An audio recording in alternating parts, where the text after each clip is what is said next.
What's going on, everyone? Welcome back to my channel. Now that Candyman is out, it's time to rank all 4 Candyman movies from worst to best. So let me know in the comments what your ranking of the Candyman movies were. As always, this is just my list and not a definitive ranking. Also, make sure to hit that thumbs up button if you like these ranking videos, as it helps me out immensely by getting my channel out there. And if you're new here, I hope you consider hitting that subscribe button so you can stay up to date with reviews of new releases, older films, hidden gems, and so much more on a near daily basis. Well, let's not waste any more time and let's jump into the list. In last place is Candyman: Day of the Dead, a film so bad that even Tony Todd admitted he thought it wasn't all that good. And unfortunately, it's not hard to see why. This felt like if you took all those comedic Nightmare on Elm Street sequels and combined them with a really bad soap opera. So you'll get these ridiculous moments of the Candyman bursting in and killing someone in this cartoonish manner, only to then be followed by this really cheesy moment of characters arguing or crying, and it cranks up this overly sentimental music to an 11, and it comes off as laughably bad and tonally inconsistent. I think if the film went all in on its campier elements, this could have been a potential cult classic, but it otherwise offers nothing new or fresh to the Candyman lore, and it just copy and pastes dramatic beats from a film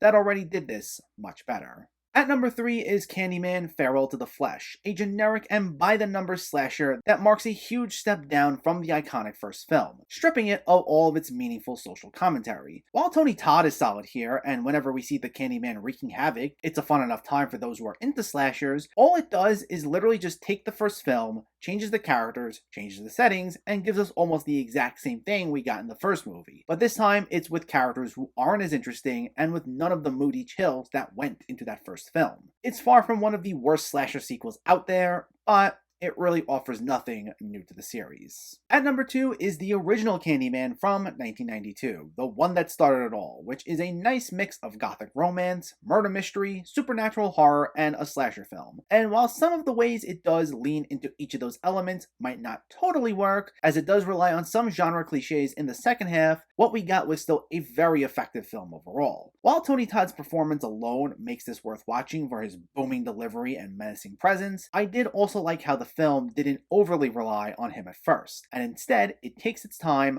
builds things up so that it makes the payoff of finally seeing him feel even weightier. Plus, we do get a compelling lead character in Virginia Madsen's Helen, who we do grow to care for as the film goes on, especially as we explore the ways in which her and the Candyman are tied together. It's at times eerie and other times incredibly bloody, but it all comes together to make for a solid horror movie. But in first place is Candyman 2021, an eerie, chilling expansion on the original film, taking the legend of the Candyman and building upon it. This one's even less of a slasher than the original film was, and is mostly a psychological horror film, showcasing one man losing his sanity as he goes further down this rabbit hole of exploring the Candyman. And it is completely unnerving to watch. Though to be clear, we still do get some sequences of the Candyman wreaking havoc, and those were always done really well, especially due to the way Nia DaCosta filmed each of those sequences to give us a new perspective of how the Candyman's seen whenever summoned. This is also easily the most brilliantly acted of the 4 movies, with Yahya Abdul-Mateen II absolutely crushing it, while Teyonah Parris, Coleman Domingo, and Nathan Stewart Jarrett also turn in great supporting performances. It tackles relevant themes, it's absolutely bone-chilling, and it does an excellent job of expanding upon the original while still honoring it, and it comes in as my number 1 movie in the Candyman franchise.